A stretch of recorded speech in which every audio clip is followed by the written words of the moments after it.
poco primero para entender un poco como a modo de introducción. Vamos a hablar un poquito de las vías navegables de nuestro país.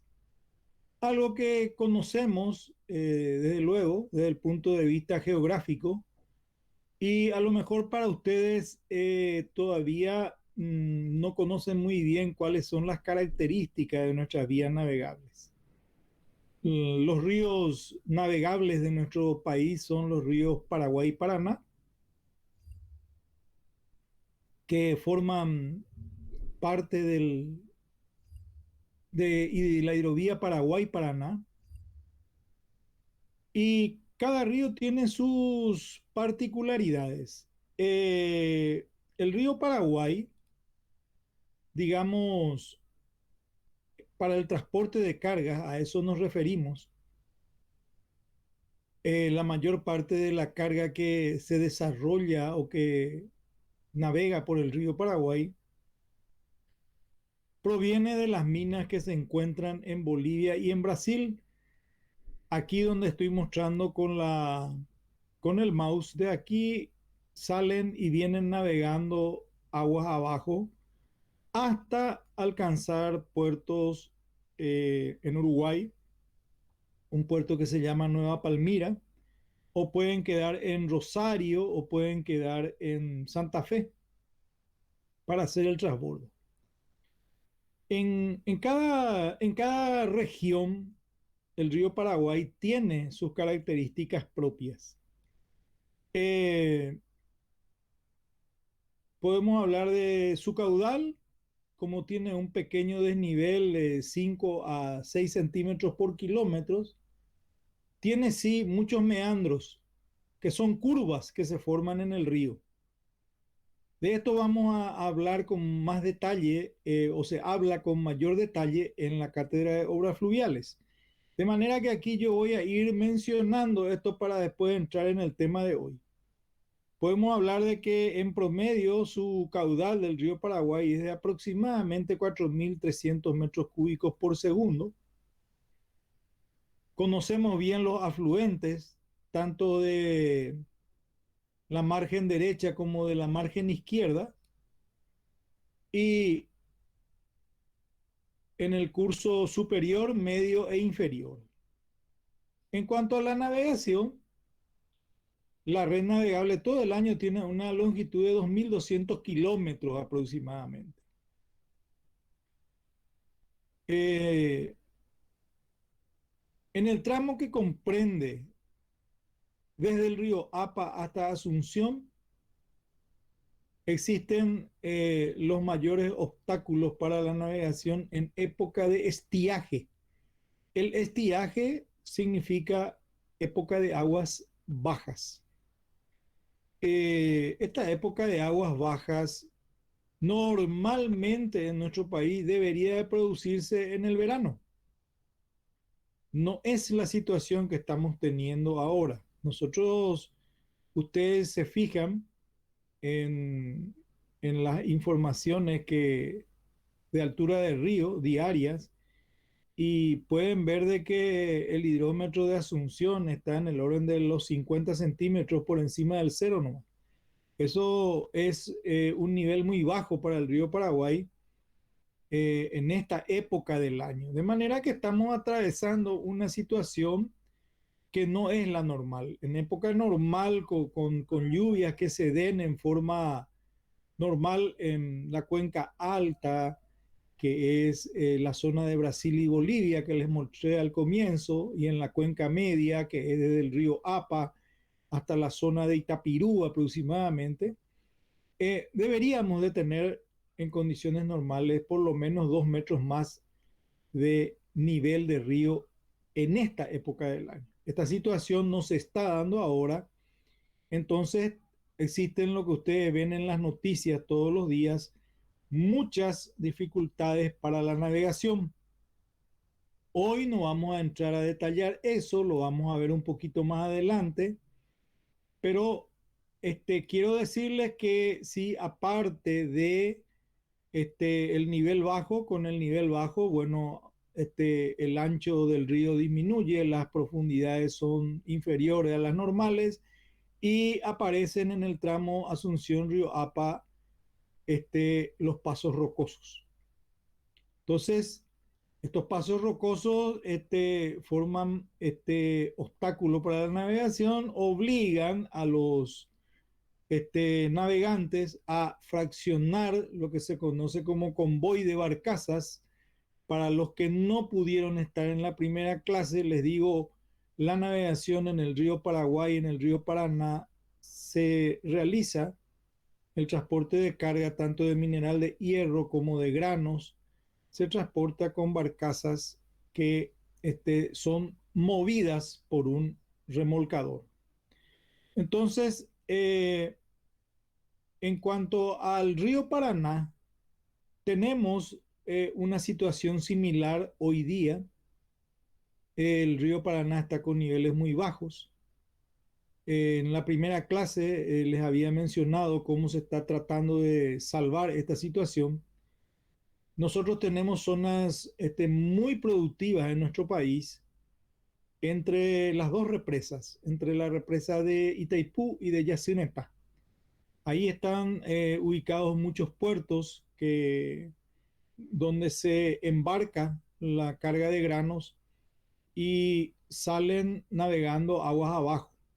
Cuando llegan a la esclusa de Yacyretá, hasta ahí normalmente no hay problema, ya que la esclusa retiene agua y hay buenos niveles. Cuando se pasa de la esclusa hacia aguas abajo, con estos niveles bajos que tiene el río, se tienen muchas dificultades para la navegación porque también existen pasos rocosos y arenosos. Entonces, lo que se intenta salvar esta situación solicitándole a ambas represas que, este, digamos, vayan entregando o descargando un poco de agua para que los niveles de agua abajo de Yacyretá este, sean mejores para la navegación, ¿verdad? Especialmente en la época en que se transporta nuestros granos, que son, como les dije, nosotros somos muy productores de materia prima, soja, maíz y trigo, entre otros. Esa es la carga principal que sale por el Paraná. Eh, una vez que se llega hasta la confluencia de los dos ríos, Paraguay y Paraná, aguas abajo ya de la confluencia, ya en territorio argentino, las condiciones de navegación cambian. Son mejores las profundidades, el ancho del río es mayor. No obstante, con esta sequía que estamos teniendo, pocas precipitaciones, entonces también estamos teniendo inconvenientes para una navegación a plena carga, digamos, y con convoy completo, ¿verdad? Entonces, esto es lo que les voy a decir por hoy en cuanto al, a la navegación por los ríos Paraguay y Paraná. Les voy a mostrar acá para los que no pudieron ver todavía esto. Aquí nosotros vemos en esta imagen, vemos esto porque esto vamos a ver más adelante hoy, lo que es el ancho de la embarcación, la manga, el calado es lo que penetra la embarcación en el río y el franco bordo ya les había definido yo que se mide desde la cubierta hasta la superficie del agua. Tanto el franco bordo como el calado son variables, dependen de lo que uno cargue, aunque hay un límite que es la línea de flotación. Esa línea de flotación o línea de Plimsoll define el franco bordo mínimo y el calado máximo que puede llevar una embarcación. Entonces, la suma de ambos es el puntal, ¿verdad? Eso también se puede ver acá para los que no estuvieron en la clase. Eh, no sé si tienen alguna pregunta respecto a esto.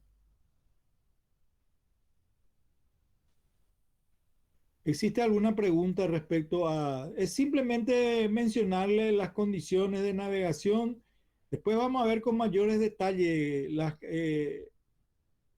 cuáles son las características de cada tramo.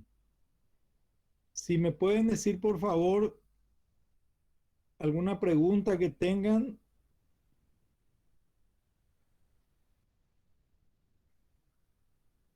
Bueno, estimo entonces que los compañeros tampoco tienen consulta, aunque me pueden interrumpir cuando quieren. Voy a pasar un poco ahora ya a desarrollar, como les dije, la idea es primero hablar un poquito de las vías navegables. En este momento vamos a hablar de cómo se desarrolla el transporte fluvial dentro de esas vías navegables de nuestro país. Sobre eso enfatizamos más ahora. Posteriormente veremos tráfico naviero y costos. Entonces, vamos a ver un poco como introducción. Vemos aquí en esta imagen, esto que tenemos aquí atrás, para los que no pudieron ver todavía la clase pasada, es un remolcador. El remolcador empuje es el que puede llevar todo este convoy de barcazas. Estas barcazas son cajas estancas donde va la carga. Las barcazas no tienen locomoción propia. Van unidas entre sí y forman lo que se llama un convoy. El convoy está compuesto por las barcazas y el remolcador. Cada barcaza normalmente puede tener 12 metros de ancho hasta 16 metros y como eslora pueden tener 60 metros de largo. Eh, los remolcadores pueden tener 40 metros más o menos, eso vamos a ver bien ahora en detalle. Entonces, esta es la navegación que más nosotros vemos en nuestros ríos Paraguay y Paraná. ¿Cuál es la importancia de este tipo de transporte? Aumentan la dimensión del mercado, ya que nosotros tenemos que tener en cuenta una cuestión que es clave para nosotros. Nosotros somos un país mediterráneo, de manera que somos muy dependientes de los mercados externos.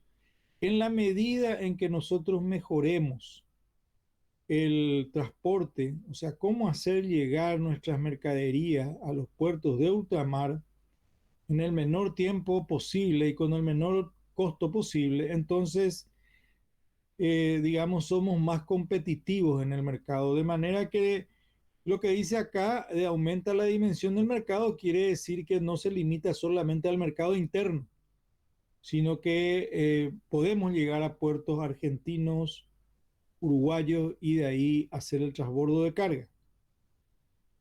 Se puede hacer una mejor utilización de las economías de escala. Estas embarcaciones hacen escala en varios puertos.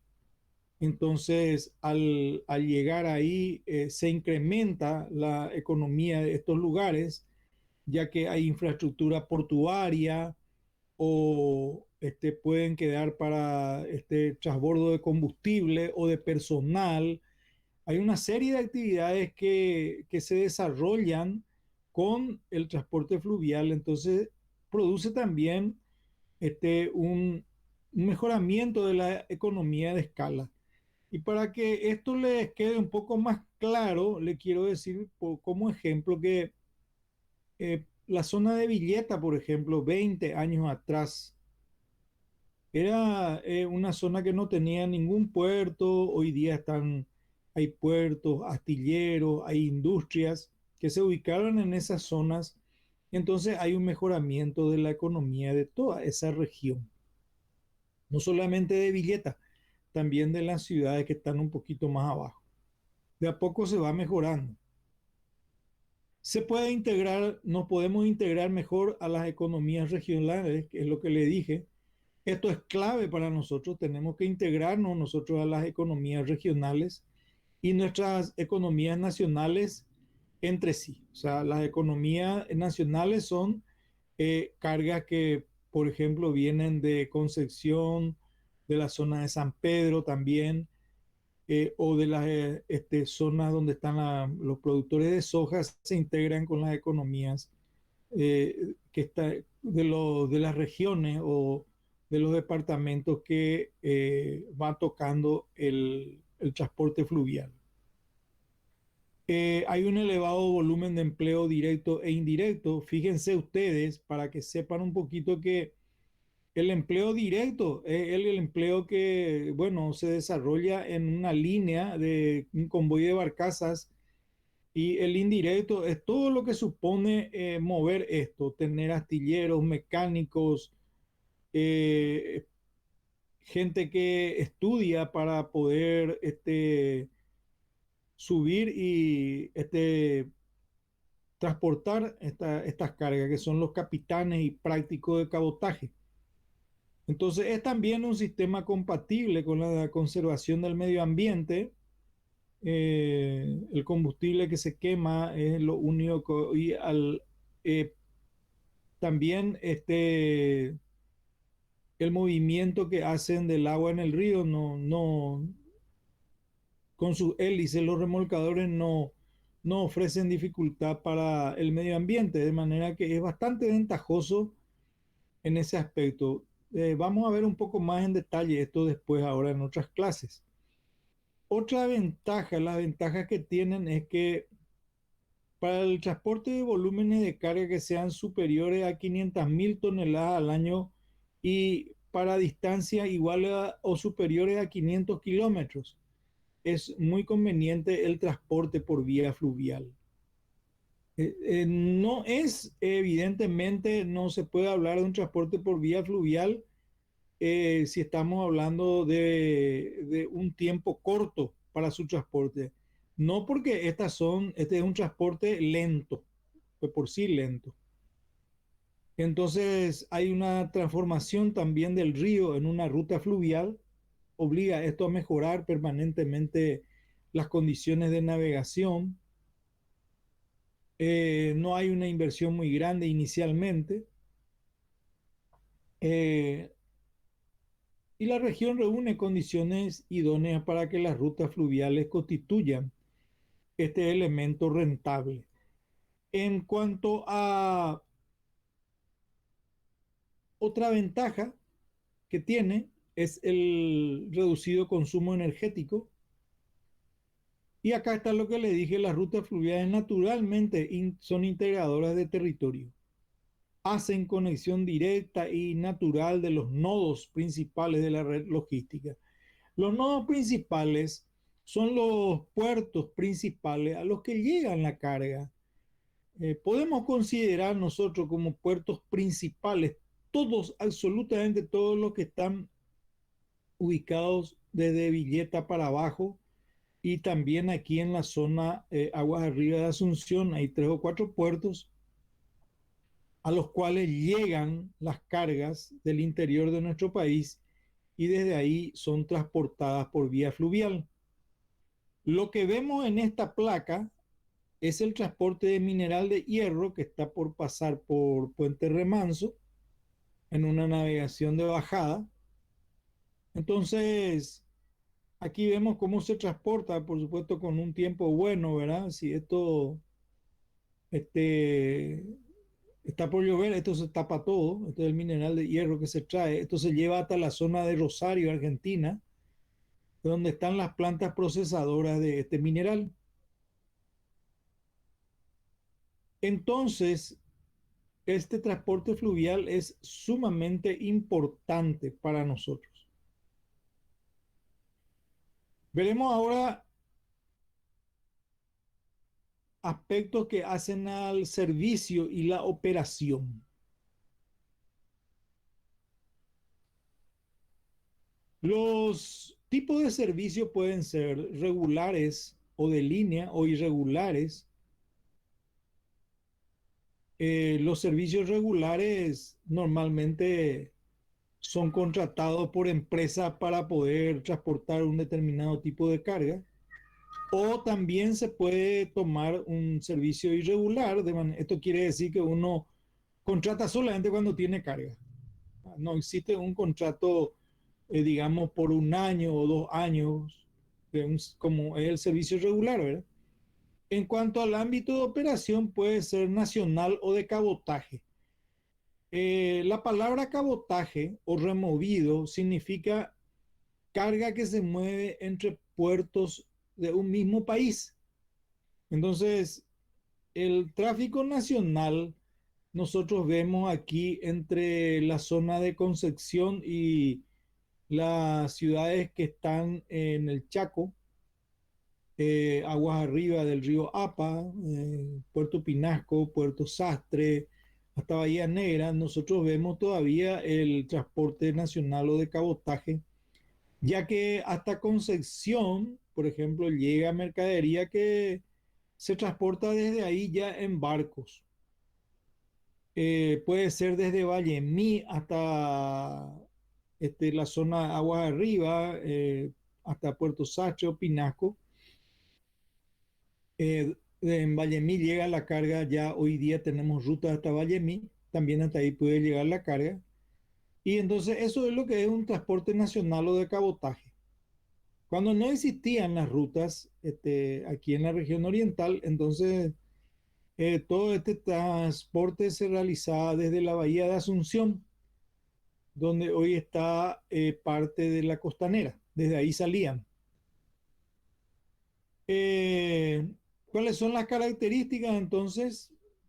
Son zonas industriales y agrícolas que están desarrolladas a lo largo del río. Esto se ve en la zona de Concepción, son zonas agrícolas y también hay industria aquí. Tiene que existir un puerto importante en la desembocadura del río, cerca de ella. Como ejemplo, le digo, en la zona de Puerto Rosario, aguas arriba, acá de Asunción, se tiene ahí la industria de los menonitas y también ellos tienen agricultura y en el puerto de Rosario, por más que sea un puerto pequeño, ellos por ahí embarcan su carga. Se realizan conexiones con el modo terrestre y con el modo marítimo y de esta manera se implementa lo que se conoce como el transporte multimodal. En cuanto a las terminales interiores de carga con adecuada infraestructura y medio para los productos, el modo fluvial siempre es el más económico. Aquí vemos nosotros en esta placa la construcción de una barcaza que está en etapa de terminación prácticamente. Fíjense, en una caja estanca le falta la tapa que está aquí adelante y se le va a tapar y después esto se va bajando ya al río. Se puede ver una ya terminada aquí, donde está el puntero de la computadora. Esta ya está terminada. Esto se realiza en lo que se conoce como astillero o varadero, que forma parte del capítulo que vamos a ver posteriormente, de manera que lo vamos a volver a revisar. En cuanto a las embarcaciones mercantes, hay distintos tipos, barcos de pasajeros. Esto ya no vemos hoy día en nuestro país. Se tuvo hace un año y medio más o menos una empresa particular que intentó retomar la actividad turística desde el puerto de Asunción, haciendo un recorrido hasta Puente Remanso, pero tuvieron algunas dificultades ahí en el puerto de Asunción, no hay una manera hay que adecuar el puerto de Asunción para que esto funcione bien. El muelle tiene que ser adecuado para que esta embarcación pueda operar en toda época del año. No obstante, en el ensayo que hicieron, sí tuvieron son embarcaciones muy buenas y se tuvo una navegación para la gente que quiera conocer por lo menos una parte del río. Esto se tenía como este, este paseo que se hacían desde el puerto de Asunción hasta la zona de Remanso para conocer un poco, un pequeño tramo del río. En cuanto a los cargueros, bueno, los cargueros son los que llevan la carga, tienen distintos modelos. Aquí puedo mostrarles uno, está acá el puntero donde está, este es un tipo de carguero. También hay barcos para llevar solamente contenedores y los buques cisterna son los que llevan los productos derivados de petróleo. Entonces, en cuanto al remolcador, nosotros ya habíamos visto en la clase pasada Estas son imágenes de remolcadores. De estos tipos ustedes van a encontrar en el río Paraguay. De los tres tipos que están operando en el río Paraguay. Este es un remolcador de empuje. ¿Por qué le digo eso? Porque tiene acá una estructura que le permite empujar o retener barcazas. Y estos son remolcadores, como para poner acá atrás determinada carga de barcaza y los trasladan.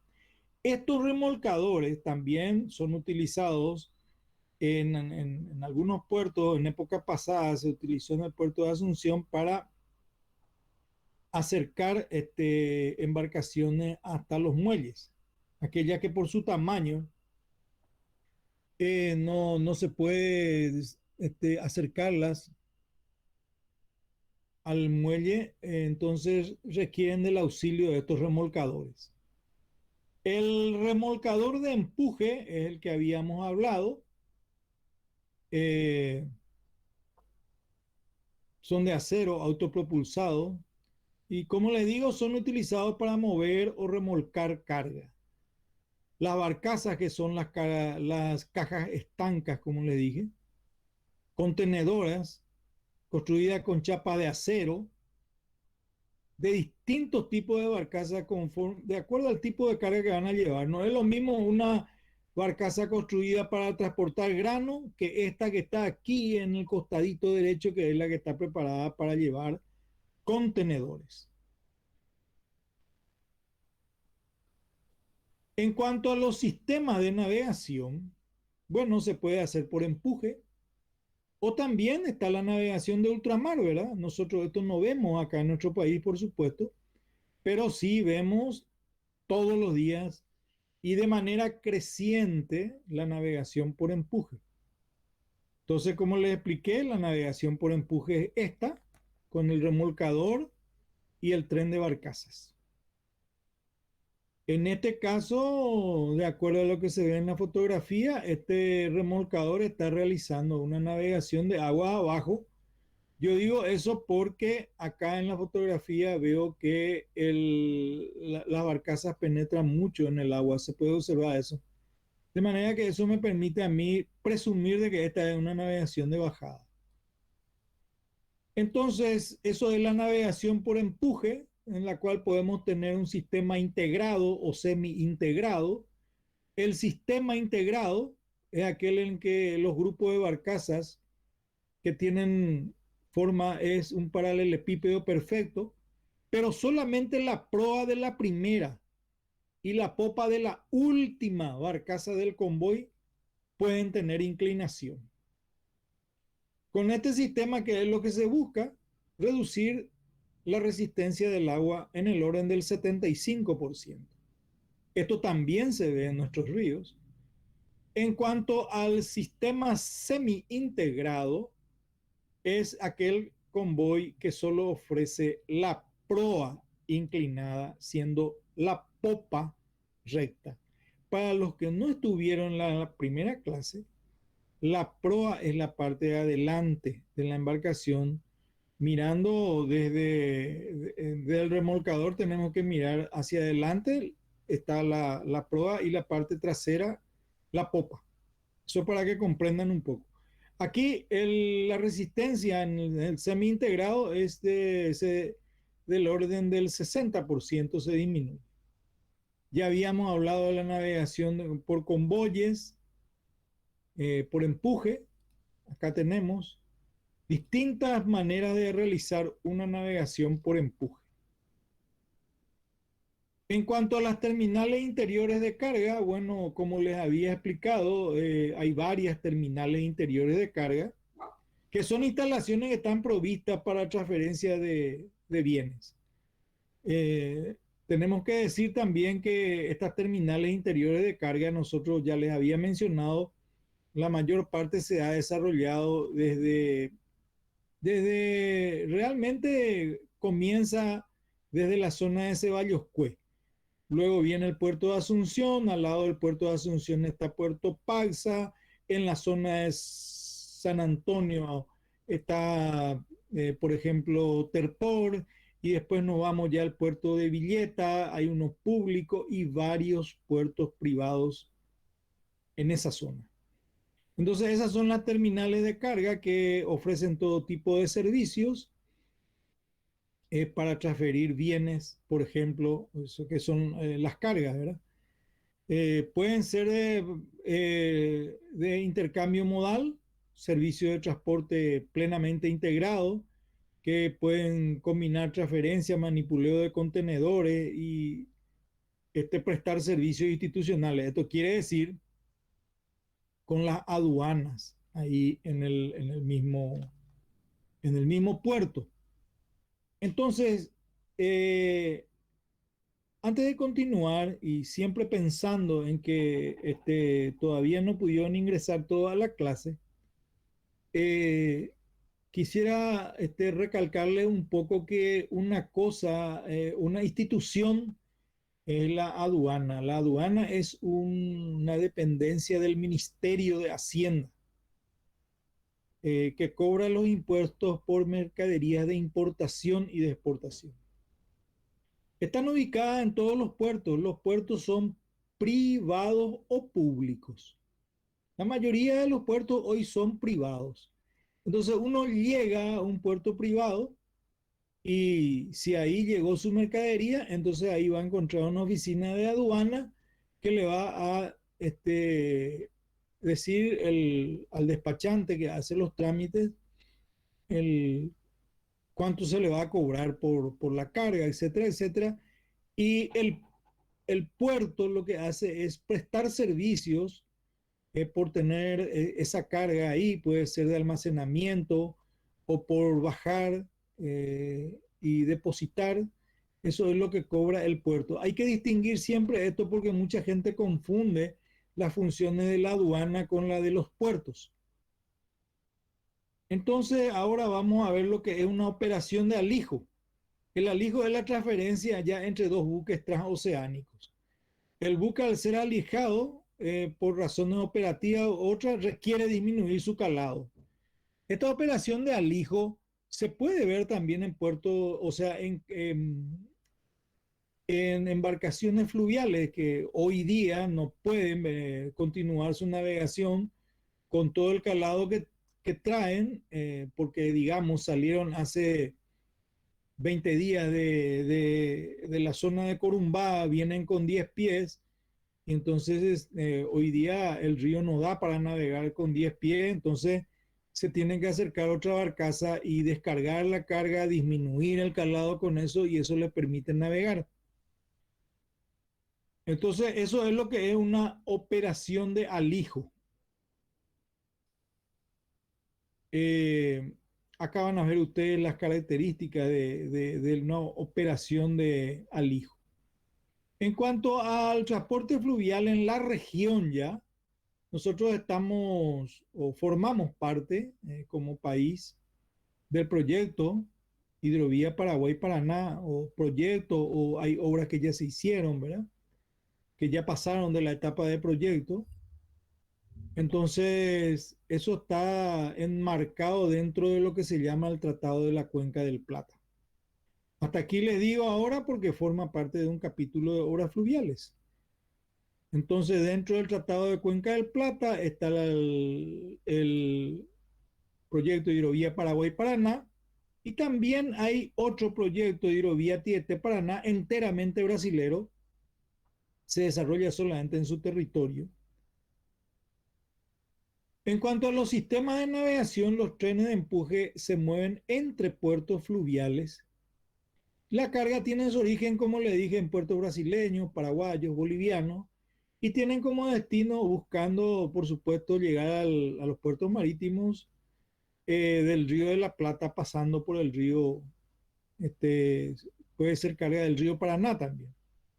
Entonces, aquí hay una serie de puertos que ustedes pueden leer cuáles son los puertos que van tocando las embarcaciones cuando hacen una navegación. Y aquí tenemos en esta fotografía, cuando ustedes lo tengan a mano, van a poder observar mejor la ubicación,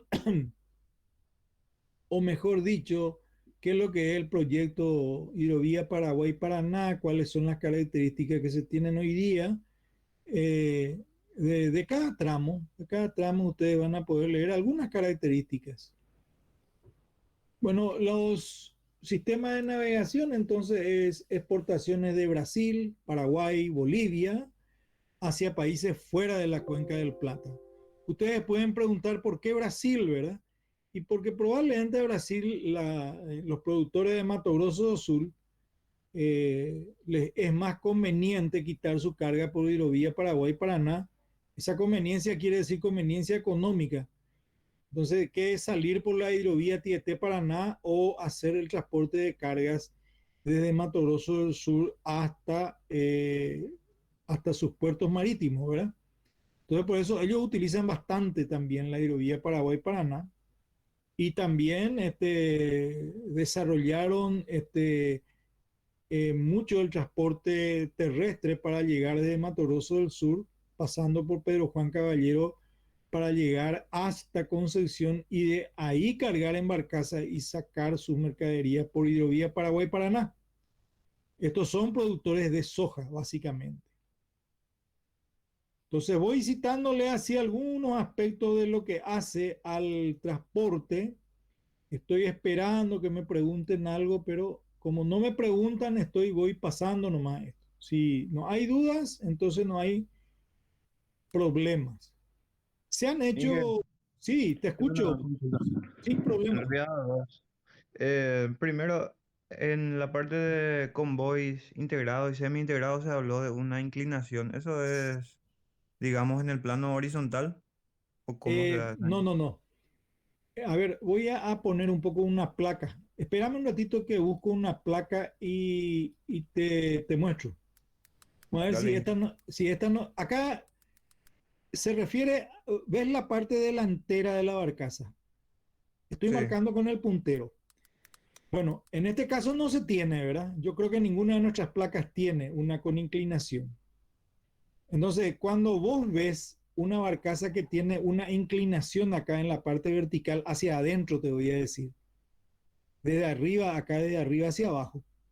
Eso es lo que es, esa es la inclinación que se le hace para disminuir la resistencia del agua.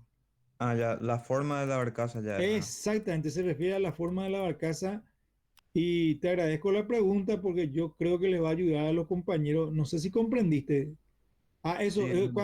ahí tenés que buscar la respuesta. La parte delantera cuando te dice es acá, en la proa. Acá se le hace como un corte inclinado así. Es una manera de hacer barcaza nomás también. No la querés hacer así plana, porque vas a navegar mucho con carga hacia aguas arriba. Entonces te conviene hacer inclinado. Y hay barcazas de hecho así que las líneas disponen y uno puede contratar ese tipo de barcaza, ¿verdad? Porque quiere llegar en menos tiempo, ¿verdad? No sé si me comprendiste ya, no sé tu nombre, pero Sí, profe, ¿te comprendió? comprendido. Gracias. Bueno, no, no, no hay Una nada. consulta también, Inge. Sí, te escucho, yo te escucho un poco bajo, pero te escucho bien. Si estoy en el colectivo, Sí, es en la parte trasera del convoy y la proa del remolcador, ¿hay alguna conexión? no. Normalmente esta barcaza, esta por ejemplo, que estás viendo acá, es así entera y se une con, estos se van uniendo con cabos. Para eso tiene acá elementos para unir se atan esto, por decirte de alguna manera así. Esto todos se van atando aquí atrás, esta con esta y acá a los costados también. De manera que es un sistema bastante seguro. Primero en el armado del convoy, esto se disponen de cabos especiales que permiten que esto se vaya atando entre barcazas. Para eso la barcaza tiene aquí algunos elementos donde esos cabos puedan este, unir una barcaza con otra. No sé si me comprendes. Sí, profe, pero mi duda es el remolcador de empuje, ¿cómo hace para salvar los meandros en las curvas que hay en la hidrovía? Sí, muy buena pregunta también. En los meandros, Vamos a tomar la época de aguas bajas porque en aguas altas no hay mucha dificultad para sortear una curva. Meandro es curvas. Vamos a entenderlo así, después vamos a entrar en detalle ahora. Bueno, la navegación de aguas abajo con carga en una curva se la debe hacer de manera muy lenta, comunicando a la prefectura que se está entrando en el paso y se debe entrar en la curva solamente con las velocidades permitidas. O sea, en el río no existe eso de que vamos a entrar en una curva y vamos a hacer con una velocidad muy fuerte entrar a hacer el paso por una curva y menos si es un paso arenoso o un paso rocoso. Se la hace de manera lenta. Ustedes pueden notar que cuando se viene aguas abajo, lo que hacen los remolcadores no tienen freno, pero sí tienen motores que, por ejemplo, cuando entran en una curva, van reteniendo la embarcación y dejan que la corriente nomás le lleve. Entonces, en la curva prácticamente se hace una navegación con la velocidad de la corriente. Para eso se ponen los remolcadores traseros, los motores traseros del remolcador, se los pone a toda máquina y se va reteniendo la embarcación. No sé si me comprendes. Por eso pregunté si entre el remolcador y el control tipo había una conexión de tal manera que no es solamente empujar, sino también retrasar su velocidad. Sí, claro, el remolcador está preparado para eso.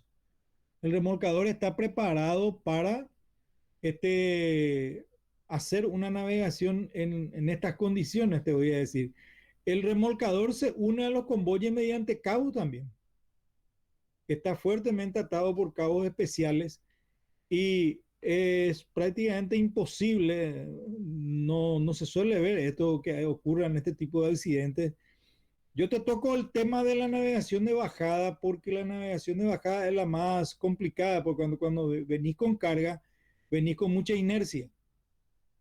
Entonces, en lo posible en la curva, vos lo que tenés que hacer es retener y no acelerar, retener un poco tu convoy para que la velocidad de la corriente te vaya llevando hasta que sortee ese paso o esa curva.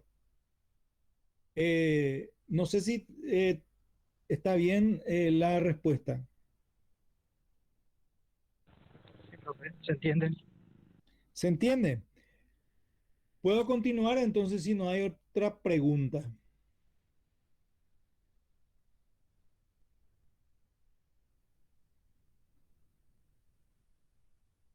Vamos a ver un poco ahora, aquí podemos ver en esta imagen el paso por la esclusa. Fíjense, el remolcador lo que hace es, cuando en esta fotografía se puede ver, digamos aquí ya pasó la esclusa. El paso por una esclusa es entrar en una esclusa, es una caja estanca. Y lo que permite es sortear un lugar de un nivel superior a un nivel inferior o viceversa. Si vamos a pasar de un nivel superior a uno inferior, el convoy completo de barcaza entra en esa caja estanca, se cierran unas compuertas, mediante bombas se descarga esa caja estanca que es la esclusa y se pone el convoy al nivel de agua inferior. Cuando se alcanzó el nivel de agua inferior, se abren las compuertas y se va pasando. Fíjense que acá el remolcador está haciendo pasar sus barcazas en un número limitado, de acuerdo a lo que da el ancho de la esclusa. Aquí podemos ver, estando dentro de la esclusa, aquí también. Este es un tema que también... Sí, te escucho, te escucho. En ese caso, entonces, las bombas es, llevan el agua otra vez dentro de ahí la esclusa al nivel superior otra vez.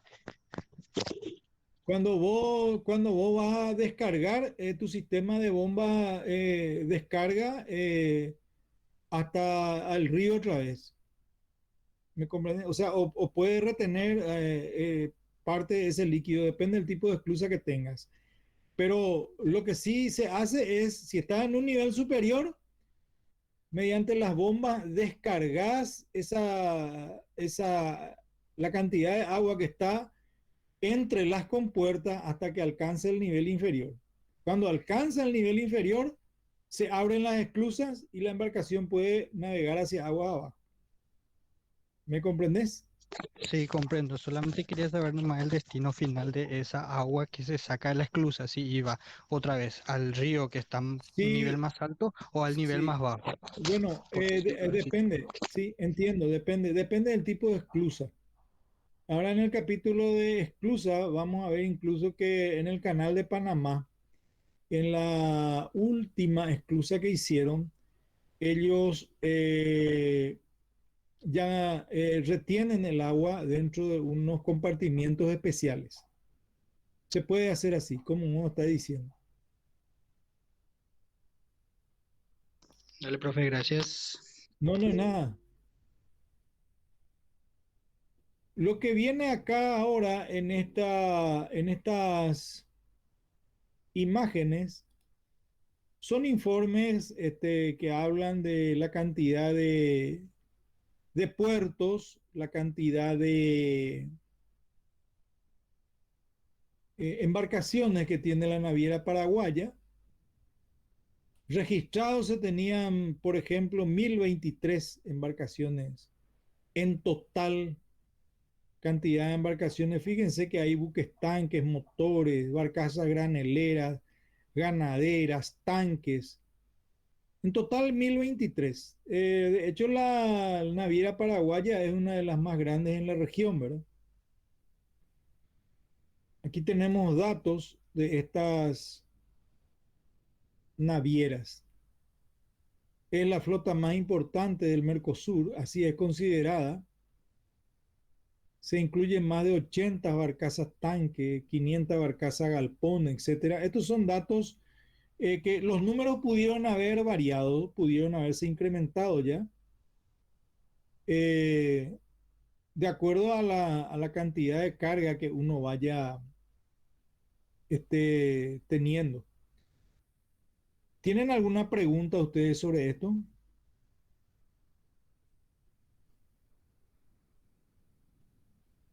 ¿Hay alguna pregunta más, por favor? Creo que no, profe.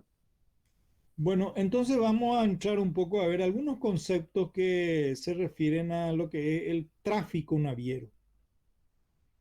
El tráfico naviero, ¿se ve bien esto antes que nada? ¿Se ve Sí, bien profe. esto? Sí, sí, se ve. Perfecto. Entonces voy a ir explicándoles esto.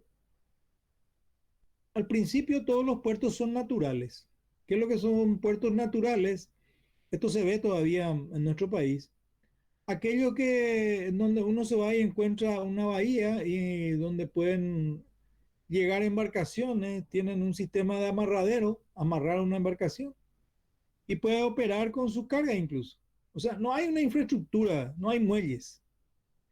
Y los artificiales son aquellos donde ya interviene la mano del hombre. Ya existen muelles, ya existen maquinarias operando. Y como les digo, los puertos artificiales eh, fueron construidos en una buena cantidad desde el año 92 aproximadamente hasta esta época. La clasificación que podemos tener es de acuerdo a la finalidad.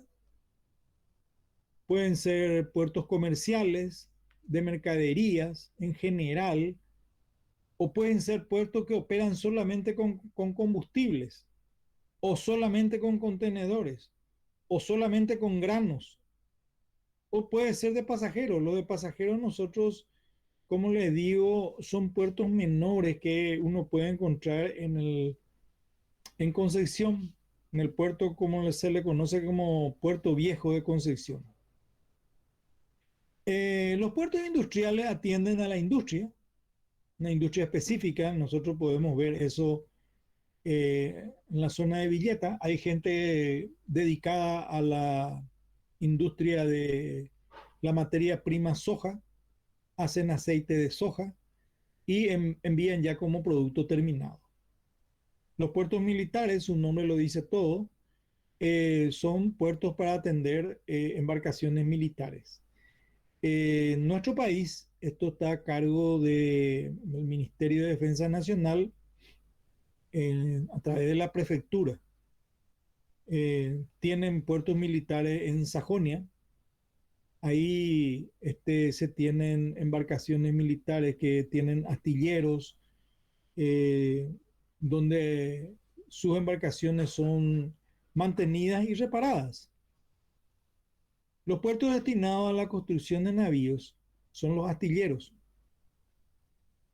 Por ejemplo, se han construido varios astilleros en nuestro país. Los puertos de escala son por lo general puertos interiores, donde las embarcaciones van haciendo escala. No necesariamente tiene que haber una infraestructura como muelle. Nosotros, por ejemplo, uno sale de Concepción y va navegando aguas arriba y existen lugares, por lo general son retiros de estancia que tienen pequeños amarraderos donde la embarcación se queda y descarga víveres y pasajeros que van a pasar por la estancia y de ahí van a ir hacia el interior, ¿verdad? Esos son puertos de escala, donde las embarcaciones van haciendo su nombre, lo dice todo, escala para embarque y desembarque de pasajeros. Los puertos de refugio, nosotros no vemos normalmente esto en nuestro país, pero sirven para atender a las embarcaciones cuando, por ejemplo, no pueden navegar por cuestiones de calado, tienen que quedar en algún lugar, entonces utilizan un puerto de refugio o deben ser reparadas a la espera de una reparación, también quedan en los puertos de refugio. De acuerdo a su posición respecto a la marea, esto se refiere a puertos marítimos, pueden ser cerrados. Los puertos cerrados, por ejemplo, pueden tener compuertas, ya que los niveles altos del mar le exigen ser cerrados.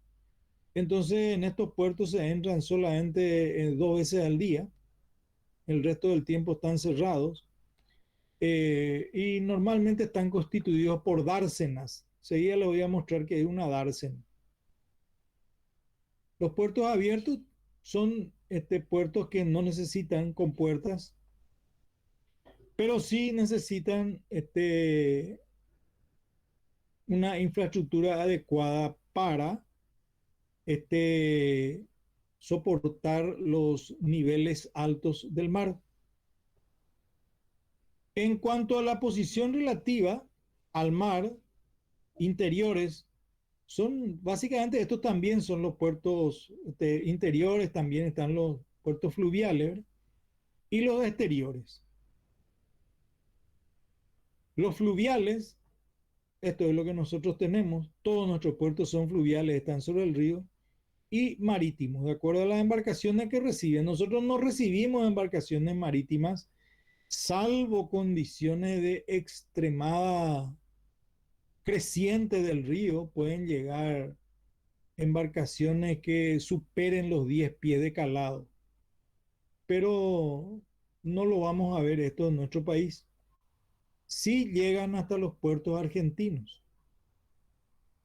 Si tenemos equipos que nos permitan hacer carga, descarga y recursos humanos calificados eh, de manera rápida y eficiente, entonces los puertos tienen por nombre puertos rápidos. Caso contrario, si no tenemos muchas máquinas o no tenemos el personal adecuado con experiencia para el trabajo, entonces estos puertos se los denomina lentos.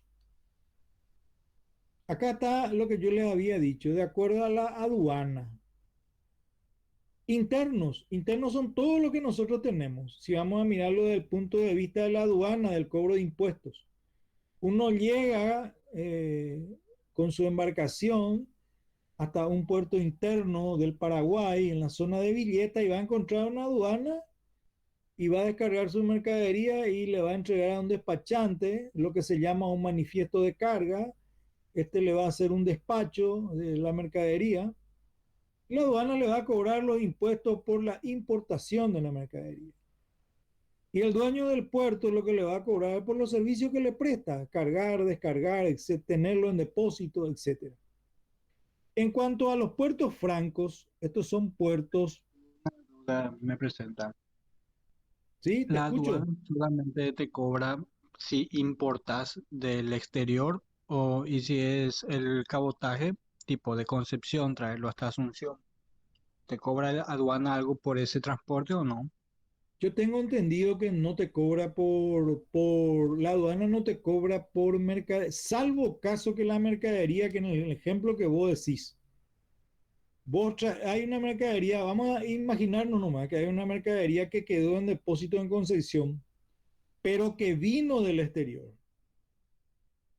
y se va a trasladar en tránsito hasta un puerto de Villeta y la intervención de la aduana va a ser recién en el puerto de destino, que es Villeta, entonces ahí te va a cobrar los impuestos. Mientras esté en tránsito, no te va a cobrar, hasta que llegue al puerto de destino. Ahora, si es de cabotaje interior, yo tengo entendido que no se cobra por eso, ¿verdad? Perfecto, No sé, gracias. nada. Bueno, los puertos francos son puertos habilitados por los países, son puertos donde no se pagan tributos aduaneros. Eso quiere decir franco. Ejemplo de esto, hay un depósito franco en el puerto público de Villeta. En ese predio hay una parte de ese predio está destinado a Bolivia. O sea, ¿qué es lo que pueden hacer los bolivianos? Pueden traer su mercadería desde Bolivia hasta su puerto franco y desde ahí embarcarlos para la Argentina, por ejemplo. Entonces no paga tributos aduaneros. Nosotros tenemos en acuerdo que hemos llegado con Brasil y Argentina, Uruguay, Chile, tenemos puerto en Paranaguá, Brasil, Buenos Aires, Argentina, Montevideo, Uruguay, y en Chile también, no recuerdo la ciudad, pero en todos estos lugares existen los puertos francos donde llega la mercadería y no se pagan tributos aduaneros. Servicios portuarios sí se pagan. Le aclaro eso. No tiene nada que ver con los servicios portuarios. ¿Por qué es importante un puerto franco? Sería la pregunta, ¿verdad? Y porque nosotros somos un país mediterráneo y en la medida que tengamos este tipo de facilidades, nuestras mercaderías son más competitivas. Eso quiere decir, van a llegar a puerto de destino con menor costo. A eso me refiero. Entonces los puertos francos tienen mucha importancia para nosotros especialmente. Esto ya habíamos visto, los puertos comerciales. Aquí van a encontrar ustedes todos puertos abiertos, cerrados, interiores. Y aquí está lo que le quería mostrar. En los puertos marítimos, estas son, voy a recorrer con el puntero la dársena. Esta es una dársena. Esta ya es otra dársena. Esta es otra dársena. Y así hay varias, ¿verdad? Y fíjense que aquí adelante, aparte de cumplir la función de rompeolas de esta parte, también esto se puede utilizar para descargar mercadería, que es lo que se ve acá. Acá se ve un barco que puede descargar mercadería. Y fíjense la distribución también que se tiene. Hay zona destinada exclusivamente a depósitos. Aquí está la zona de depósito. Hay zona abierta donde se bajan solamente contenedores. Y aquí podemos observar también en esta dársena las embarcaciones deportivas, todas bien diferenciadas. Vamos a ver ahora si no hay preguntas. Quiero pasar a ver un poco lo que es una definición de rendimiento de un muelle. Rendimiento de un muelle es la relación que existe entre las toneladas de tráfico durante un año y la longitud de un muelle. Este es un valor experimental y nos permite conocer con cierta aproximación la longitud de un nuevo muelle. Vale decir, si nosotros queremos tener un rendimiento de muelle, digamos, del 80% o 70%, y tenemos estimado las toneladas de tráfico durante un año, ahí podemos hacer mediante esta relación encontrar la longitud de muelle aproximada. Es un método de cálculo inicial. Este rendimiento de muelle tiene mucho que ver con la embarcación o embarcaciones que van a llegar hasta, hasta nuestro nuevo muelle. ¿Qué tipo de mercadería se van a transportar? ¿Qué elementos mecánicos se está pensando poner para la carga y la descarga de los productos transportados? ¿Hay alguna pregunta aquí?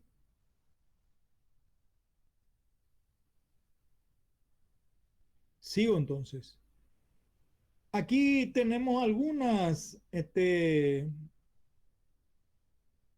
valores de rendimiento. Para puertos industriales, 1.500 a 2.000 toneladas metro por año. Por ejemplo, 600 toneladas al año. Son valores que se tomaron de algún puerto, ¿verdad? Pero es solamente a modo de estimación. Se debe hacer un estudio estadístico del área de influencia del puerto que sí va a permitir ya establecer el número de pasajeros y el tipo, la cantidad y mercadería que va a pasar por el puerto. Esto quiere decir que si nosotros estamos trabajando en un proyecto portuario, tenemos que conocer el área de influencia. ¿Qué es lo que se está transportando ahora? ¿Qué cantidad de carga sale de la zona de influencia? ¿Y cuál es la cantidad de carga que se tiene proyectado va a crecer, por ejemplo, en 5 años? Si uno está en la zona del río Paraná, cercano al río Paraná, quiere poner un puerto, tiene que conocer muy bien la cantidad de soja que sale de esa zona y cuál es la proyección que tienen los productores de la cantidad de soja que van a sacar en 5 o 10 años, ya que el estudio estadístico tiene que comprender mínimo esa cantidad de años. El tráfico de pasajeros, nosotros hoy día tenemos, como le dije ya, solamente pasajeros en transporte fluvial en la zona de concesión aguas arriba. En cuanto a las mercaderías pueden ser de importación, de exportación o de cabotaje, como les había explicado. Siempre es importante establecer la diferencia entre ellos a efecto de definir las maquinarias y el personal que va a trabajar en el manipuleo de este tipo de cargas y las zonas donde se van a descargar en el muelle.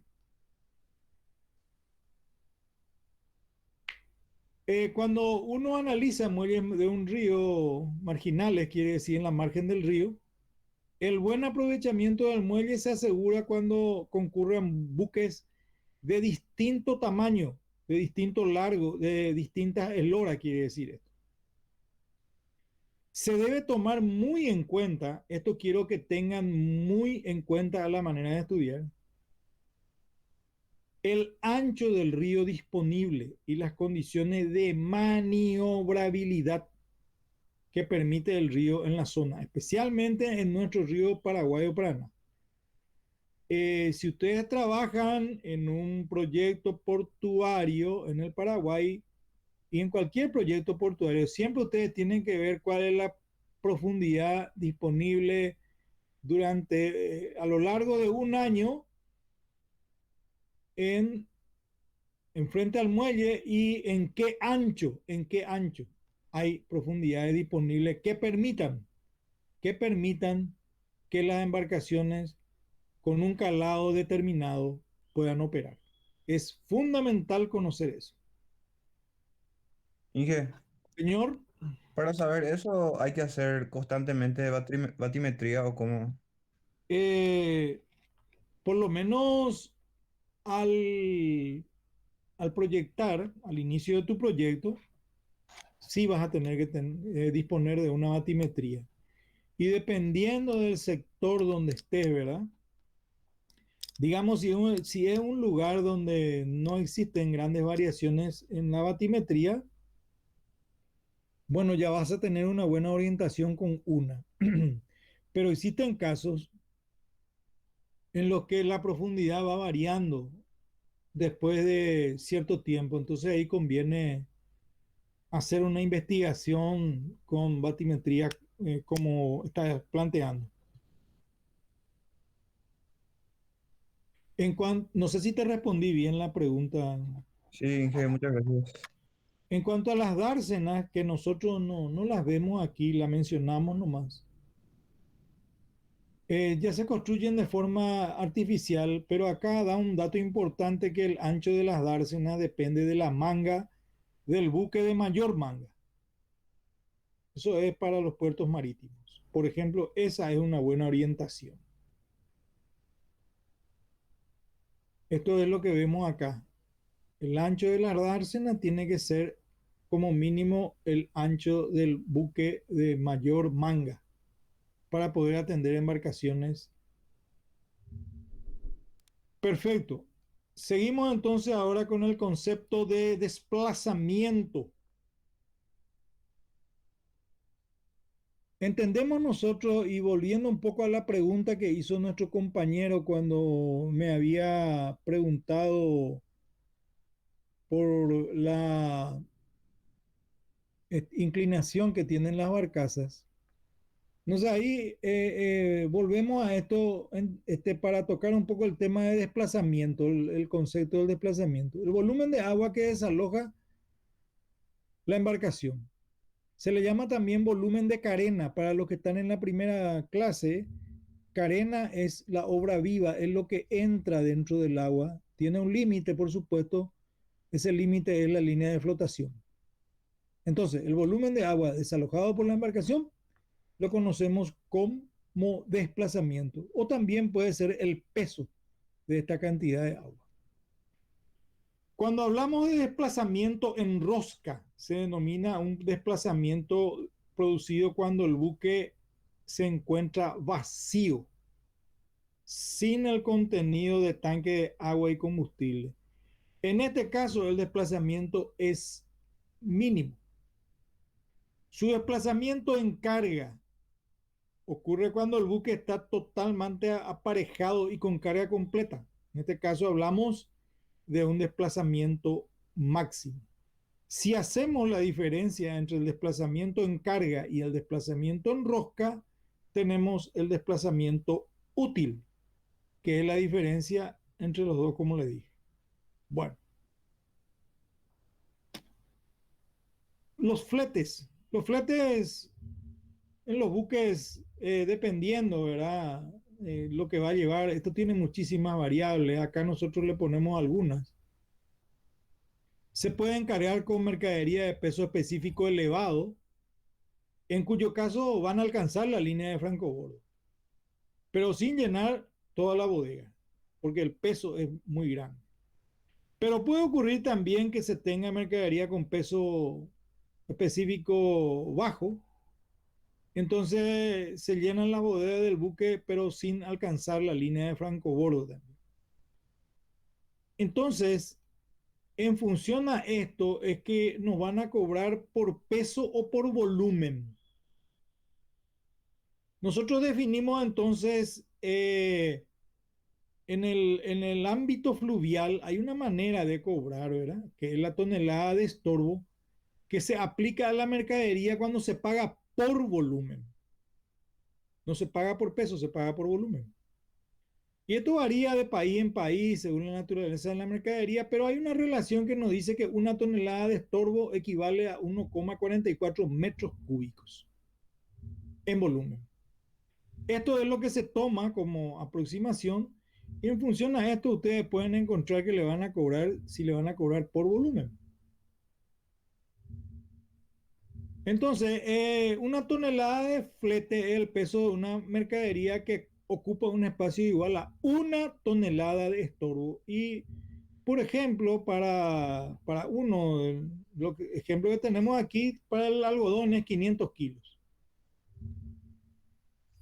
¿Se comprende esto?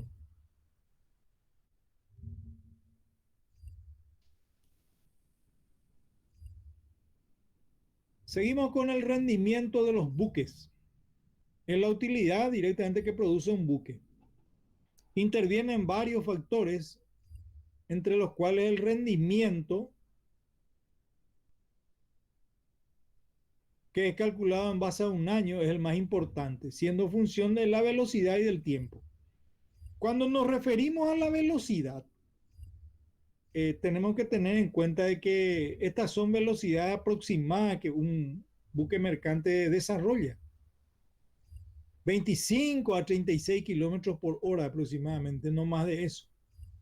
Y el tiempo de navegación no se utiliza todas las horas, por supuesto, de navegación, solamente hasta un 50% como máximo del tiempo total disponible de un año se usa en navegación. El resto se emplea en carga y descarga de mercaderías en puerto.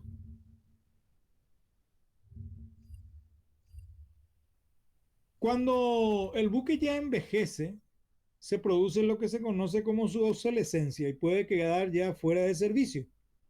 Esto puede ocurrir a los 25 años para cargas generales y 20 años para los petroleros, por ejemplo. Cuando hay una gran demanda de flete, entonces estos buques siguen prestando servicio a pesar de haber cumplido su vida útil. Pero ¿qué pasa cuando hay poca carga o época de fletes bajos? Entonces ahí ya no compiten con las nuevas embarcaciones y estas embarcaciones necesariamente deben salir de los ríos y se las debe transformar para que puedan volver a trabajar.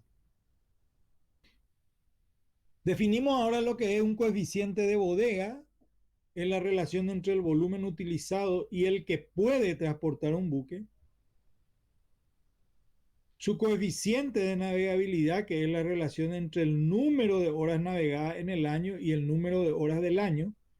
Estos son coeficientes importantes para presentarlo a las prefecturas a la hora del control que hacen las prefecturas de las horas navegadas y de acuerdo a eso entregarle también, entre otros documentos que se le exigen, su permiso de navegabilidad. En cuanto al costo del transporte fluvial, es el costo de la explotación de un buque. Y aquí consideramos básicamente gastos permanentes y variables. Los permanentes ustedes lo conocen, los variables también. Son muy similares a las máquinas utilizadas en, en carreteras. Entre los permanentes, por supuesto, tenemos salarios, cargas sociales, mantener a la tripulación, reparar y mantener el casco de la embarcación, o sea, la obra viva, la carena, mantener la máquina, pagar los seguros, intereses y amortizaciones. Luego de 25 años a 30 años ya se admite como valor remanente o valor que tiene la embarcación solamente de un 15 a 20%. Y también se debe considerar los gastos de administración, o sea, los de oficina.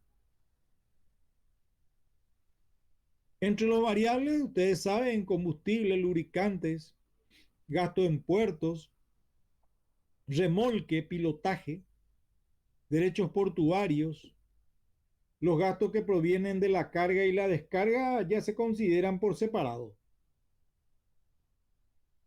En la navegación de los ríos, los fletes están condicionados por lo general por las condiciones del río. Esto se ve en nuestro país, esto sí se ve en nuestro país y hoy es actual, en la actualidad esto es lo que hace que los fletes sean cada vez más caros, que el costo de la mercadería, perdón, sea más caro. Somos un país muy importador, entonces cuando existen las dificultades que se tienen ahora, que son naturales, aún con operaciones de dragado, como el río está tan bajo, es fácil, ustedes pueden recurrir a las imágenes que podemos ver en los periódicos. Prácticamente todas las piedras son visibles y ahí uno puede ver realmente lo dificultoso que es navegar. Esto hace que las embarcaciones naveguen con velocidades bajas en las curvas y en los pasos difíciles. Y el factor decisivo siempre es la profundidad, porque la profundidad en los pasos difíciles se los conoce así a los pasos que pueden ser arenosos o rocosos. Los arenosos se pueden solucionar con dragas, pero los rocosos ya hay una dificultad mayor ahí. Ahí uno tiene que pasar solamente con lo que permite el río. Entonces, este factor es decisivo, la profundidad, porque la profundidad tiene que ver con el calado de las embarcaciones. Si te disponemos de profundidad para navegar con calado de 8 o de 7 pies y venimos navegando con 10 pies, bueno, necesariamente se tendrá que hacer el alijo de la embarcación. Esa es la realidad y entonces esto produce costos más elevados. También se debe tener en cuenta en los fletes el peso específico, como le dije, las condiciones de vía fluvial y los gastos de carga y descarga que van variando de puerto a puerto, de acuerdo al tipo de mercadería transportada. En cuanto al almacenamiento, el almacenamiento de una mercadería se puede hacer, esto es muy variable, depende de la mercadería, uno puede poner en hangares o almacenes o depósitos. Los hangares son grandes áreas cerradas donde se pueden bajar mercaderías como por ejemplo grandes maquinarias que no entran ya en los depósitos. Estos hangares, tanto los hangares como los depósitos, eh, deben de disponer de áreas suficientes para la maniobra de las maquinarias que van a operar adentro. Y en los depósitos no se debe, por lo general, no se permite almacenar hasta una altura mayor de 4 metros. Pueden tener 6 metros de altura los depósitos, pero hasta 4 metros se puede este, almacenar mercadería. En cuanto a las vías férreas, ya no se ve en nuestro país. Esto ocurría 30 años atrás en el puerto de Asunción, a donde llegaban ferrocarriles que traían mercaderías del interior. Luego los trenes fueron desplazados, digamos, por los camiones. Entonces se fue dejando de lado esto. Los camiones eran más convenientes para hacer llegar la mercadería a puerto. Entonces las vías férreas ya no las vemos, pero siempre hay que tener en cuenta si en algún momento se prevé utilizar vías férreas, las grúas que van a operar tienen que tener un radio de alcance tal que se pueda servir a varios vagones de forma simultánea. El tráfico camionero es el que conocemos, ¿verdad? Es más elástico que el ferroviario. Debe disponer por lo menos de 30 metros de ancho para circular en sus avenidas como mínimo. En cuanto a las grúas, este es un tema que vamos a desarrollarlo en cada tipo de puerto. Por lo general, los buques tienen sus plumas, pero los puertos tienen que disponer de sus propias grúas para la carga y la descarga ya que este es un servicio que se ofrece y por el cual, digamos, se cobra a las embarcaciones. No siempre las embarcaciones van a poder utilizar sus grúas para cargar o descargar mercaderías. Entonces, esto es lo que les voy a mostrar de esta parte de puertos,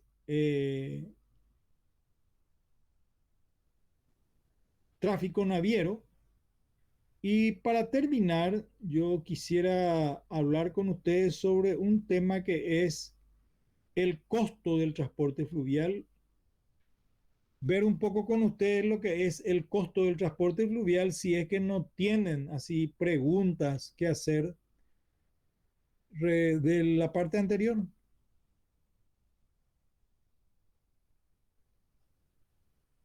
Creo que no, Inge. No hay preguntas. Profe, Sí. esa foto de del puerto que tenía las dársenas, ¿ese qué puerto es? Debe ser en Ese, Europa, yo ¿verdad? tengo entendido que es un puerto español. No estoy muy seguro, tengo entendido que es un puerto español. De ese tipo de fotografía mucho vas a encontrar en puertos europeos, donde vas a ver este tipo de construcción. También el puerto en la Argentina también hay dársenas. Pues yo tengo entendido que ese no es el de, no, el de Buenos Aires, no estoy muy seguro, no la puse yo, pero yo creo que es un puerto europeo ese. ¿Podemos seguir? ¿Me escuchan bien? Sí, Inge, seguimos. Seguimos entonces, vamos a ver un poquito el costo del transporte fluvial y vamos a ver así algunos ejemplos, ¿verdad? Vamos a ver un poco las características, ya las mencioné, el transporte fluvial es muy dependiente de las condiciones del río. Y vamos a hablar un poco de las cargas ahora. Hay distintos tipos de carga y hay una discusión de cargas transportadas por vía fluvial, requisitos de servicio, etcétera. Hay muchos requisitos para cargas corrosivas, vulnerables. Todo eso finalmente hace al costo. Se debe tener en cuenta también el tiempo de viaje con relación al valor de la mercadería. Se debe tener en cuenta antes de cargar cuáles son compatibles, qué cargas se pueden traer una con otra. Y traer volúmenes por las cuales estas cargas usan el transporte fluvial, no sobrepasar, por supuesto. Hacer un estudio del mercado. Siempre las empresas transportadoras hacen un estudio de mercado antes de entrar a competir en el flete fluvial, ¿verdad? Y puede haber distintas maneras de pago, contado, flete de viaje múltiple. Estos son los fletes que se van a contratar ya por dos o tres zafras, por ejemplo, para transportar grano. Se pueden transportar graneles líquidos y sólidos. O sea, esto es derivado del petróleo y esto es soja, trigo. Se debe hacer una buena planificación logística, se debe discutir en la planificación las actividades de producción, como le dije, su demanda de servicio de transporte. Se debe identificar en qué momento hay una escasez o un exceso de la capacidad de transporte. Y aparte de eso, tenemos que programar los movimientos de la flota. Con todos los datos de la carga, del mercado, de la logística, entonces los que se dedican al transporte hacen una discusión, una programación de los movimientos de su flota. Esto es para la gente que moviliza grandes volúmenes de carga. Porque también tenemos que ver de que hay embarcaciones, existen embarcaciones que dependen directamente de que les llamen para hacer un determinado trabajo. Entonces, en la programación se hace una discusión de los problemas técnicos para ver qué tipo de nave es la que se puede asignar para un determinado tipo de carga. cómo se va a hacer la rotación del personal y en qué momento se va a hacer el mantenimiento, exponer la diferencia entre la programación para naves autopropulsadas y convoyes remolcados. Todo esto lo analizan en el ambiente de las empresas que se dedican al transporte fluvial. En cuanto al control del funcionamiento, se hace una discusión con las medidas relativas a la operación, cómo se va a operar, cómo se va a programar, qué costo de operación y mantenimiento tienen las naves y cómo se va a cubrir el funcionamiento de motores, consumo de combustible, personal, etc. Estamos hablando de empresas grandes que se dedican a transportar grandes volúmenes de carga. En cuanto a la nave, ya vimos, ponemos aquí lo más representativo para nuestro país es la barcaza. Distintos tipos, de acuerdo a la resistencia, al coeficiente de bloque, relación eslora-manga. Esto hace los aspectos constructivos de la embarcación. Luego tenemos los remolcadores, de acuerdo a su motor, velocidad, peso, empuje. Se define la cantidad, la capacidad de carga que tiene. La tripulación, en la tripulación se analiza de acuerdo al largo del viaje, en qué momento van a ser reemplazados. Hay viajes que son muy largos, hay personas que viajan 30 días, otras que tienen que ser desembarcadas a los 15 días. Por ejemplo, entonces todo esto se analiza. Remolques, en cuanto a los remolques, si se va a pasar por una esclusa, curva, ancho de canal, todo esto se analiza en la travesía que van a hacer porque esto hace al costo final.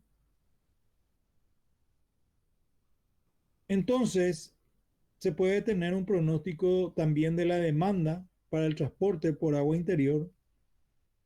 Esto se hace en estudios general de demanda, esto lo hacen los economistas, los pronósticos macroeconómicos, hacen modelos, hacen pronósticos de los modos. Se analiza la competencia del transporte de agua interior y el transporte terrestre, de acuerdo a la mercadería que se va a analizar, ¿no? O que se va a estudiar. En cuanto al costo de operación, ya vimos que era permanente la tripulación, combustible, gasto variable, el mantenimiento. Aquí tenemos en cuenta los trámites operativos, costos locales de mano de obra, decisión gerencial sobre si se otorga un mantenimiento por vía administrativa o por contrato. El mantenimiento de una embarcación, las prefecturas exigen que se haga cada 2 años. O sea, esto es sacar la embarcación y ser revisada su obra viva. Entonces, el costo de operación de la flota, aquí se analizan los factores que van a afectar al costo total de la operación de la flota.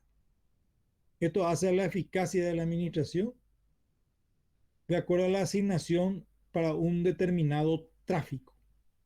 En cuanto a los costos portuarios, si es que se van a, si vamos a introducirnos en los costos de un puerto para su construcción, por ejemplo, también se analiza aquí el costo del terreno, mano de obra para hacer las instalaciones, equipamiento, estructura. Esto ustedes lo conocen muy bien. Y luego luego de todo esto se hace una evaluación financiera que ustedes ya lo conocen en la facultad. Creo que ahora hay una materia, esto donde se hace el análisis financiero básico, obteniéndose el valor neto actual y la tasa de interés de retorno del capital invertido. Todo esto es lo que se analiza económicamente para finalmente llegar a los beneficios y la clasificación de los beneficios. Entonces después viene lo que es una política de precios ya de la empresa. Yo le puedo asegurar que es muy difícil que que una empresa les dé precios a no ser que vayan a contratar sus servicios. O sea, los precios normalmente lo maneja cada empresa y es muy difícil es conseguir precios así para, digamos, como para enterarnos nomás. No ocurre eso, solamente es una información bastante reservada de cada empresa. Entonces, luego de esto se comparan los precios, se hacen datos comparativos y aquí se tienen unos resultados que una barcaza, por ejemplo, equivale a 30 vagones de ferrocarril. Estos son estudios que se hicieron ya mucho tiempo atrás. Los ferrocarriles de 50 toneladas cada uno o 54 camiones de 28 toneladas cada uno. Un convoy mueve 300.000 toneladas año por viaje, 24.000 toneladas por viaje, perdón, 1.500 toneladas por barcaza con un empuje de 3.300 HP. Todos estos datos son manejados por las empresas. Y por último, hay que también conocer los costos de mercado. Los costos de mercado influyen la distancia del transporte de la mercadería y aquí tenemos algunos valores. $20 la tonelada es un valor promedio para transportar mercaderías.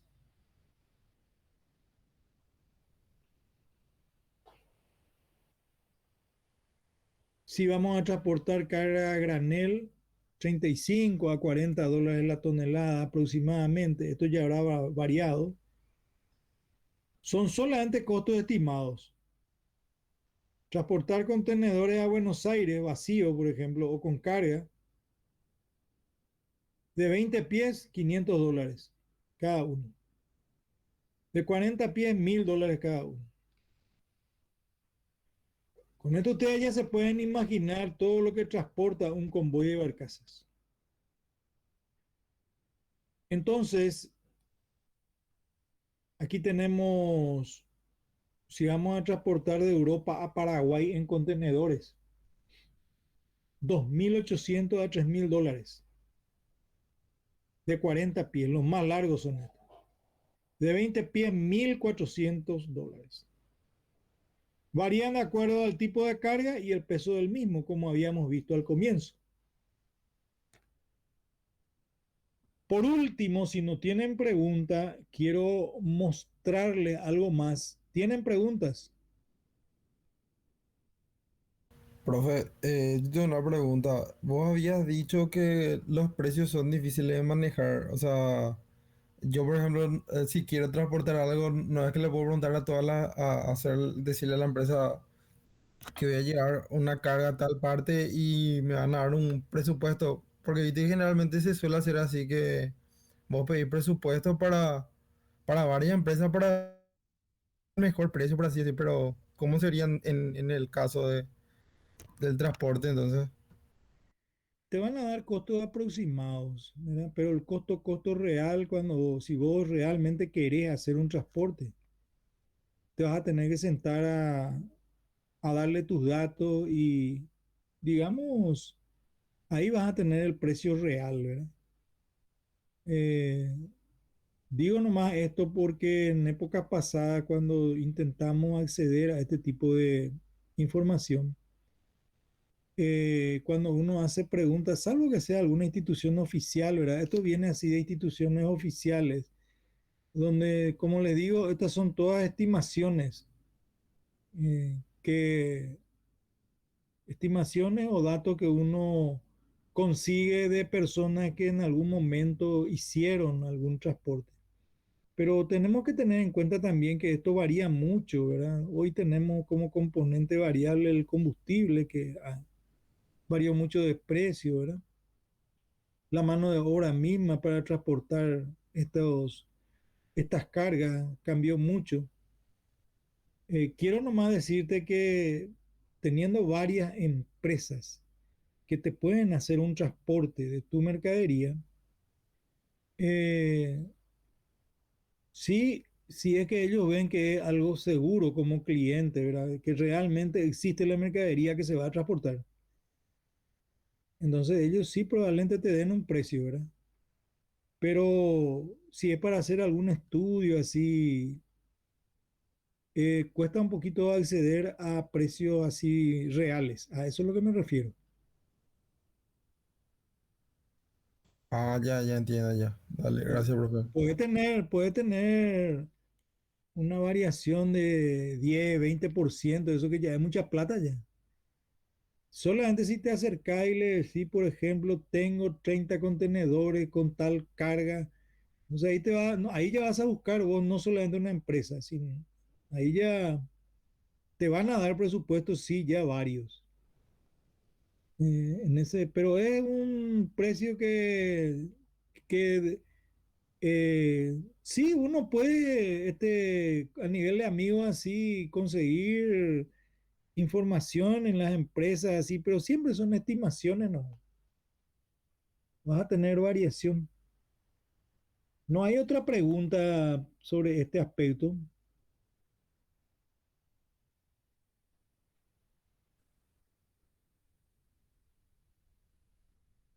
Si no hay preguntas, quiero mostrarles algo último. Esto se ve bien. Sí, se ve bien, profe. Bueno, en cuanto no habíamos hablado casi de los puertos públicos, bueno, eso un poco porque cuando se creó la ley de puertos privados, que vamos a verlo más adelante ahora, se terminó el monopolio de la carga en el Paraguay. Entonces los puertos públicos hoy día administran muy poca carga fluvial, pero queremos mostrarles en los puertos públicos cómo también se cobra, qué es lo que se cobra y cómo se cobra, por ejemplo. Esto no le va a servir para el sector privado. En el sector privado, como les digo, uno se acerca y expone su necesidad y de ahí seguramente le van a dar el precio. Quiero que tengan en cuenta que, por ejemplo, voy a mostrarles toda instalación portuaria puede hacer servicio a la navegación y a los buques. En cuanto a los servicios de navegación y a buques, en todos los puertos van a encontrar, sean públicos o privados, van a encontrar uso de muelle, hay una tarifa por la utilización del muelle. Y esto depende de lo que se conoce como andanas. O sea, vamos a imaginarnos un poco de que nos acercamos, amarramos nuestra embarcación al muelle. Esa es la primera andana. Si al lado de esa embarcación amarramos otra embarcación, entonces ahí tenemos la segunda andana. Bueno, esto se podrá hacer dependiendo de la capacidad que tenga la grúa de alzar la carga, desde el muelle hasta el buque, ¿verdad? Se puede tener hasta tercera andana inclusive. Andana, entonces buque uno al lado del otro. Aquí hay unos precios. Esto se está cobrando en guaraníes por 3.000 guaraníes por fracción, por día, por fracción se cobraba. Son precios bastante viejos, pero les muestro qué es lo que se cobra. En un atracadero, si uno atraca en, una, en un atracadero público, entonces te cobran por metro lineal de eslora o por día. En aquel entonces se cobraba guaraníes 1.000. Otro servicio que se puede prestar es evidentemente la carga y la descarga de las mercaderías. Por cada tonelaje o metro cúbico, el eslingaje, o sea, bajar, se cobraba 4.000 guaraníes y el manipuleo 2.800. Pues. Yo lo que quiero que ustedes comprendan acá, no tanto los números ya casi no importan, sino el qué es lo que se cobra. Entonces se cobra por el eslingaje y el manipuleo para carga y descarga. Como le dije anteriormente, también se puede cobrar por el almacenaje de las mercaderías. Y este almacenaje de las mercaderías en los puertos públicos está definido dependiendo de los periodos que uno deje su mercadería ahí. Por los primeros 30 días calendario, bueno, aquí había un valor en dólares americanos, dependiendo del tipo de carga. Eso ya es por tener en depósito. Resulta ser que la mercadería llega al puerto, puede ser público o privado, y si no es una mercadería conocida como de código verde, o sea, aquella mercadería que no necesitan ser muy revisada por la aduana, estas pueden salir, les diría hoy día, hasta casi inmediatamente. Que es el caso de los vehículos, por ejemplo. Estas empresas importadoras de vehículos que traen vehículos, estas descargan y pueden ser despachadas en 1 o 2 días, tal vez. Usan muy poco el depósito. Pero hay mercaderías que vienen en contenedores y se quedan un determinado tiempo, y en los puertos públicos existía o existe los periodos. El primer periodo es 30 días. Y se cobraba un valor sobre el valor imponible, dice, establecido por la Dirección General de Aduana. O sea, la Dirección General de Aduana pone un precio y sobre ese precio el puerto, por su servicio de depósito, le pone un valor. Segundo periodo de 20 días calendario, tercer periodo y su siguiente 20 días calendario o fracción. Entonces aquí tienen valores que ya son solamente referenciales para comprender qué es lo que se carga. Si se opera con mercaderías peligrosas, lo mismo acá tienen primero, segundo y tercer periodos. Si tenemos inflamables y oxidantes, otro tipo de mercadería, aquí están los valores. Para camionetas, camiones, también hay valores. Si se llegaran a descargar, como le digo, esto ya casi no se descarga en los puertos públicos, van todos a los puertos privados.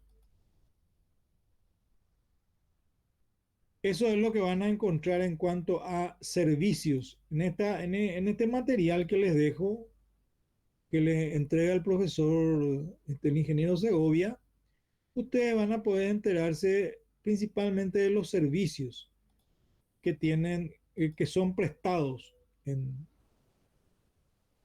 un puerto público. No sé si tienen alguna pregunta.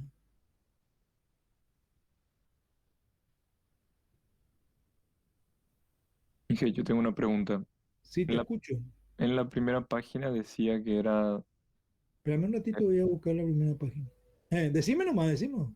bueno, decía que era 3.000 guaraníes por la mercadería exportada y 4.000 por la importada. ¿Por qué hay esa diferencia? Porque hay más importaciones. No, yo entiendo que la mercadería de exportación, siempre los exportadores, digamos, en nuestro país, ¿verdad?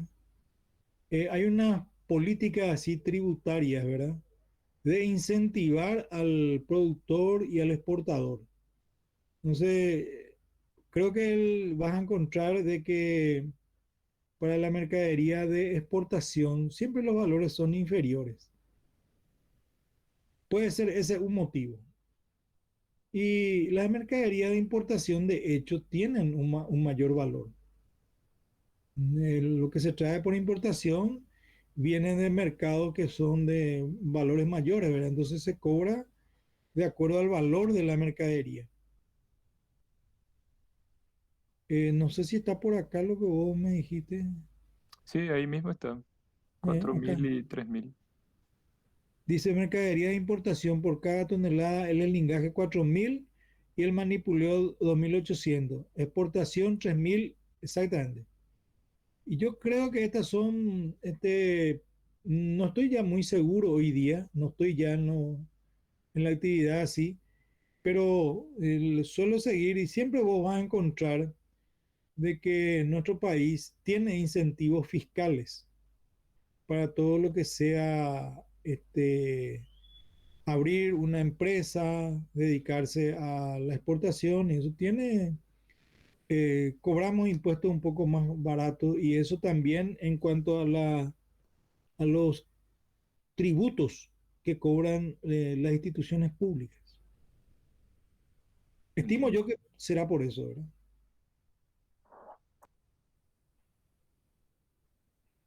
No sé si hay otra pregunta.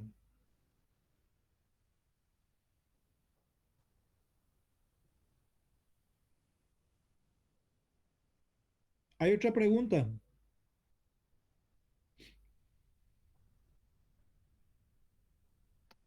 Creo que no, Inge. Para cerrar, quiero decirles también de que en cuanto a lo que sea público, esto vamos a discutir después, vamos a ver en otra clase ahora. También esta institución pública, la Administración de Puertos, años anteriores cobraba también por el tema del dragado de los ríos. Está acá eso. Dragado, relleno hidráulico, servicio de balizamiento, señalización. Lo vamos a tocar después en otra clase, por eso no insisto ahora, pero también tenía un precio. Bueno, esto ha cambiado hoy día, entonces yo les voy a explicar eso, cómo cambió en una siguiente clase. Si ustedes no tienen más preguntas, yo quisiera dejar la clase por aquí. Les deseo un buen fin de semana. Estudien esto, ya no vayan a encimar y Dios mediante nos veremos la semana que viene. Gracias.